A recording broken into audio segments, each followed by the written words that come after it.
Bring in Democratic Congressman, I should say, from Texas, Al Green. Congressman Green, thanks for joining us on this. We appreciate it. I know that you were just taking a listen to my conversation with my colleague, Ali, about kind of how Kevin McCarthy's position as Speaker of the House, a Republican Speaker of the House, is somewhat in jeopardy, right? Getting a couple now, it seems 5 hard no's when it comes to voting for him as Speaker. What do you make of this? Thank you for having me. The Republican Party is currently in a position such that it doesn't know where it's going until it gets there. We just don't know what the outcome of this election will be as it relates to Mr. McCarthy. There are a handful of people, and it only takes a handful. That handful can make a difference. My hope is that we will have someone who is going to be reasonable, who is going to want to negotiate as opposed to require that we capitulate. Negotiation is a good thing. Capitulation is not something that's acceptable. So my hope is that he, or whomever it happens to be, will see the world through the eyes of the people that have sent us to Congress. And they want to see us work together to get some things done. I'm prepared to do this if my colleagues across the aisle are. Congressman, what areas do you see Democrats and Republicans being able to negotiate on in the House with Republican speakers? In the House. Yes. Well, with the Republican speaker, because we've said so very much about DACA and the Dreamers, my hope is that they have some desire to be reasonable about this, to have some degree of caring for people who came to this country, not of their own volition, but came here as children, who have been here, who've not broken any laws, who have demonstrated that they can be good citizens, good productive citizens. My hope is that they will negotiate and want to work with us on this. But also, my belief is that we have to try to negotiate to pay our bills and to make sure that we fund the government. We've got to fund the government. We are not a deadbeat nation, so we've got to pay our bills.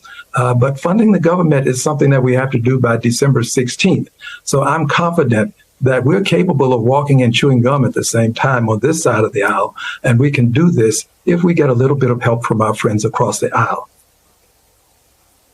Congressman, you talk about DACA, and I want to speak specifically about Jaime Avalos. He's a Houston father, as you well know, a DACA recipient as well. Been stuck in Mexico for quite some time now, since August, I believe, after he went there for a scheduled interview as part of his process to obtain his permanent residency here in the United States. You actually traveled to Mexico to visit with him recently.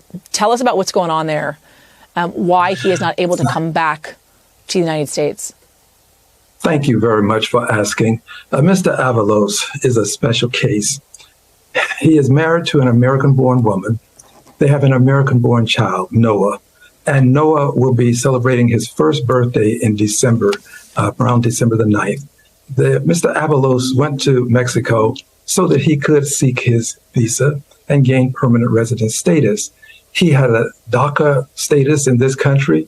He didn't go there under the cover of darkness. He went there fully intending to follow the laws. And upon getting there, it was found that he had been brought to Mexico by his mother some 2 decades more ago. And she brought him to Mexico to register his birth.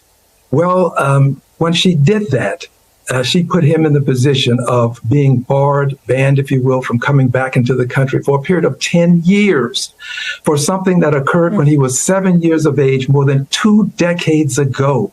He hasn't been to any other country. He is a good law-abiding citizen. For all practical purposes, he's a citizen, and he merits some consideration. I've spoken to Secretary Mayorkas about this, who is a good and decent man. I compliment him for what he is doing, by the way, to try to help us with all of the issues at the border.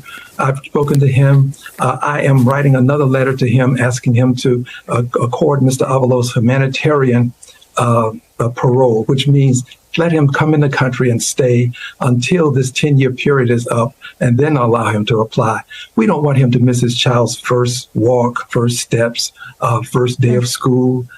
We want him to have an opportunity to grow up with his father. And this child should not grow up without his father. This is a perfect example of how broken our immigration system is, such that a person who was taken out of the country by his mother when he was 7 years of age, more than 2 decades ago, cannot now return to the country when he went to the consulate in Mexico for lawful reasons, and that would be to acquire his visa so that he could gain some permanent status in the country. It is a very shameful and sinful thing, and I believe in this country. I believe that there's a way to bring Mr. Avalos home.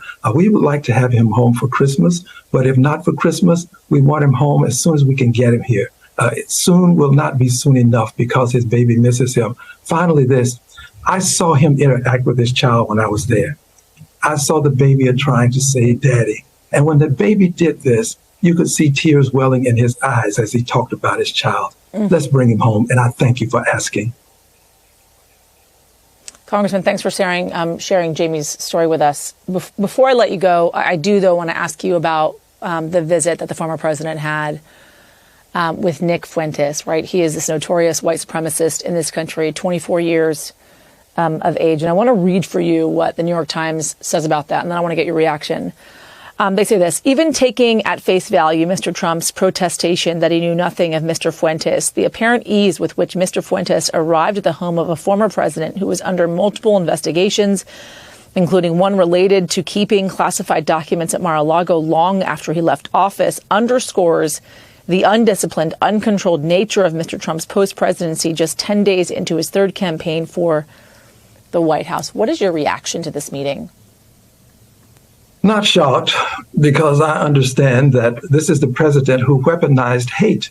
This is the president who introduced himself to the country when he was running for president the first time by demeaning and saying ugly things about persons who live south of the border.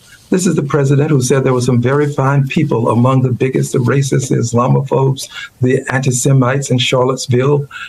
This is the president who has demonstrated time and time again that he is comfortable in the company of people who are anti-Semitic, who are racist, who are bigots, who are homophobes, Islamophobes. He's very comfortable with them. And this is the president who said, Proud Boys, stand by. He seems to relish the opportunity to do these kinds of things, and he is unrepentant. He's never really apologized or said, I'm sorry, or said, these are bad people. He's never done these things. And my hope is that this country will understand that he has had an impact on our society that we are suffering from to this day because of his behavior.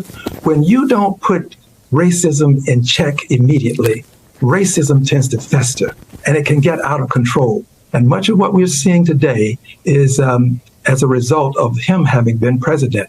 My hope is that he will repent. I doubt that he will.